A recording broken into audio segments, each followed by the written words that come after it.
ബലക്ഷയം സംഭവിച്ച കെട്ടിടത്തിൽ പ്രവർത്തിക്കുന്ന മലപ്പുറം നഗരമധ്യത്തിലെ താലൂക്ക് ആശുപത്രിയുടെ കാഴ്ച ഒരു വർഷം മുമ്പേ മാതൃഭൂമി ന്യൂസിലൂടെ പ്രേക്ഷകർ കണ്ടതായിരുന്നു.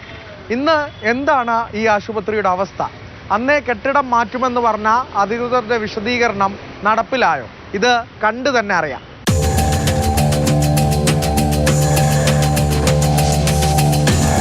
മലപ്പുറം താലൂക്ക് ആശുപത്രിയിലെത്തുന്ന രോഗികൾ ഒരു ഭാഗ്യ പരീക്ഷണത്തിന് കൂടി മുതിരണം.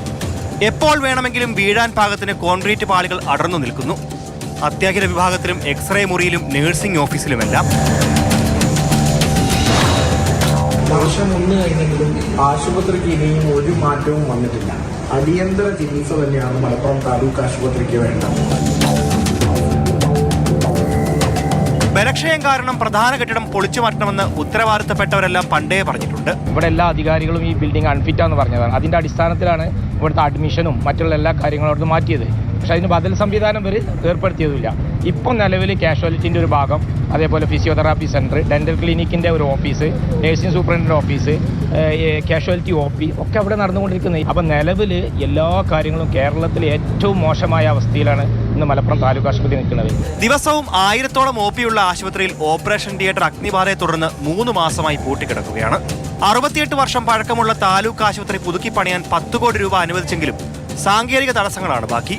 അത് മറികടക്കാൻ സർക്കാർ മുൻകൈയെടുക്കണമെന്നാണ് ജനപ്രതിനിധികളുടെയും ആവശ്യം. 1.5 വർഷം കഴിഞ്ഞു ഈ 10 കോടി രൂപയുടെ ആയസ് കിട്ടിയിട്ട്. എന്നിട്ടാണ് ഇപ്പോൾ സാങ്കേതികത്വം പറഞ്ഞിങ്ങനെ വീണ്ടും നീണ്ടുപോകുന്നത്.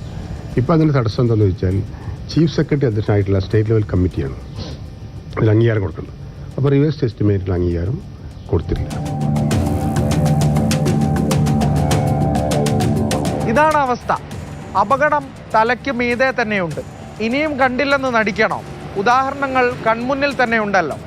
ചെയ്യേണ്ടത് ഉടനടി ചെയ്താൽ മറ്റൊരു അപകടത്തിനു കൂടി സാക്ഷ്യം വഹിക്കേണ്ട എന്നുള്ളതേ പറയാനുള്ളൂ. പ്രജോഷ് കുമാറിനൊപ്പം അരുൺ അമൃതനാഥ്, മാതൃഭൂമി ന്യൂസ്, മലപ്പുറം.